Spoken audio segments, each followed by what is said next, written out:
Dear beautiful souls, നമുക്കിന്ന് ശ്രീകൃഷ്ണ സന്ദേശം എന്താണെന്ന് നോക്കാം.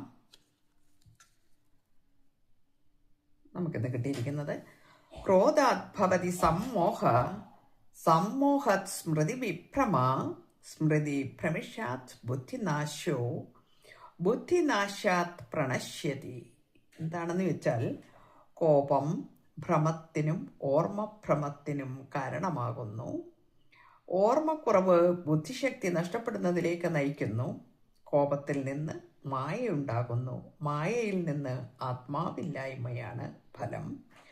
പ്രശ്നത്തെക്കുറിച്ച് ചിന്തിച്ചു കൊണ്ടിരിക്കരുത്, പരിഹാരം തേടുക. എന്നാൽ ഒരു പ്രശ്നം നേരിടുമ്പോൾ ഒരു പടി പിന്നോട്ട് മാറി പരിഹാരം തേടുന്നതിന് മുൻപ് നിങ്ങളുടെ കോപം ശമിപ്പിക്കുക. ക്ഷമയും ശാന്തമായ ചിന്തയും ശീലിക്കുക. അപ്പോൾ ശാന്തമായ മനസ്സ് എല്ലാ സന്തോഷങ്ങളും നമുക്ക് നൽകും എന്നാണ് പറയുന്നത്. അപ്പം അർത്ഥം ശരിക്കും മനസ്സിലായി കാണുമെന്ന് ഞാൻ കരുതുന്നു. കോപം നമുക്ക് വലിയ ബുദ്ധിമുട്ടുണ്ടാക്കുന്ന കാര്യങ്ങളാണല്ലേ, എല്ലാവർക്കും അറിയാവുന്ന കാര്യമാണല്ലോ അത്. അപ്പോൾ ഇതാണ് നമുക്കിന്ന് കിട്ടിയ സന്ദേശം.